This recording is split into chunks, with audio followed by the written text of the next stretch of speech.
If you fancy yourself a fan of Nicholas Sparks' melodrama, you're likely well acquainted with his fascination with the written word. In Nicholas Sparks' land, you can bet your bottom dollar that there's a stash of love letters waiting to be discovered so that they can provide invaluable lessons about life, love, and, as The Longest Ride taught us, an old man's love life.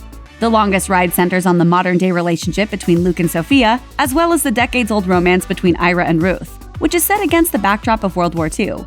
Sophia soon discovers Ira's collection of love letters between him and his late wife, and loses herself in their epic love story. But all we can focus on is the fact that Ruth and Ira were sending all these letters to each other while both living in the same small town.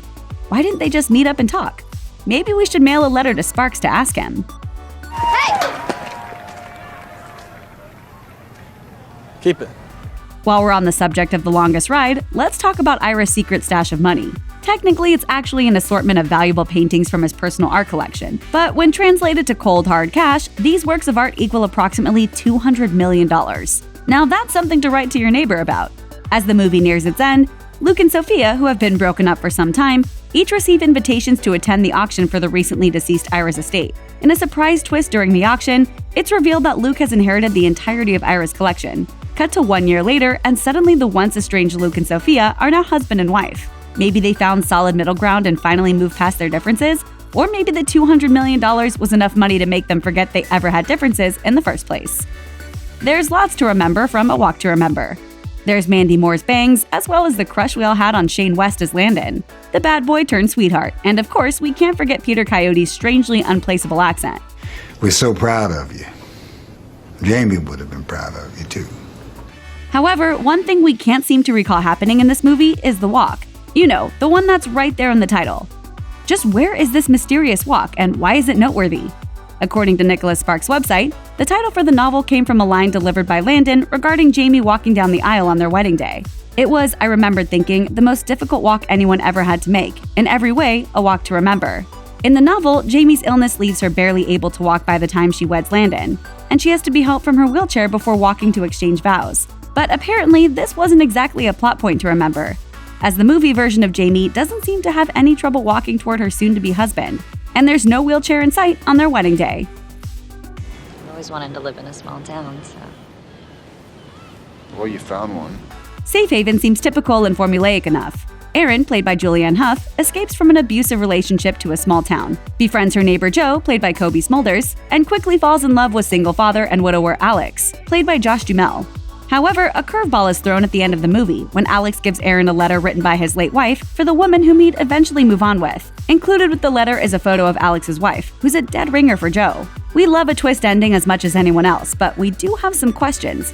Erin first meets Joe when she catches her outside her new house, peering through an open window. Joe is noticeably startled when she's caught, leaving us to wonder why she chose to appear in human form if she just wanted to snoop. Aren't ghosts usually a bit more stealthy? Also, Joe has multiple outfit changes throughout the film, which can only mean one thing. There is life after death, if fashion is your life. The Best of Me features a decade-spanning romance, star-crossed lovers, and the tragic death of a main character on the cusp of finally attaining lifelong love and happiness. Starring James Marsden and Michelle Monaghan as Dawson and Amanda, the film showcases their sweet and tragic love story from the moment they fall in love to the moment Amanda tearfully reads the letter Dawson wrote to her before he's killed. As sweet as this movie is, it's impossible to watch modern-day Amanda and Dawson walking outside their cute little cottage and not yell at them to watch for snakes. These two are so wrapped up in each other that they don't think twice about walking barefoot in overgrown grass or jumping into a murky brown lake that is almost certainly home to a water moccasin or two. We're pretty sure this means that The Best of Me qualifies as an edge-of-your-seat thriller. 2012's The Lucky One, starring Zac Efron and Taylor Schilling, has a total running time of 100 minutes. That's just over an hour and a half. To break it down even more, that's time you could spend in your comfy house clothes, binge-watching at least 3 episodes of your favorite TV show. This isn't meant as a total diss on The Lucky One. All we're saying is that one tiny and painfully obvious character choice could have easily cut the running time in half. The plot follows Efron as a Marine named Logan, who finds a mysterious photo of a woman during combat, and he credits it with saving his life. He seeks out the woman upon his return, but instead of telling her his reason for showing up, he lets her believe that he's just some random dude who's new to town. The drama that unfolds throughout the rest of the film is a direct result of Logan's secret, which honestly never really needed to be a secret in the first place. Sometimes the questions are complicated, and the answers are simple. If you're looking for a nice little Sunday afternoon cry, you truly can't go wrong with a rewatch of 1999's Message in a Bottle. However, if you're looking for a few nautical safety tips, you'll definitely want to give this romantic drama a pass.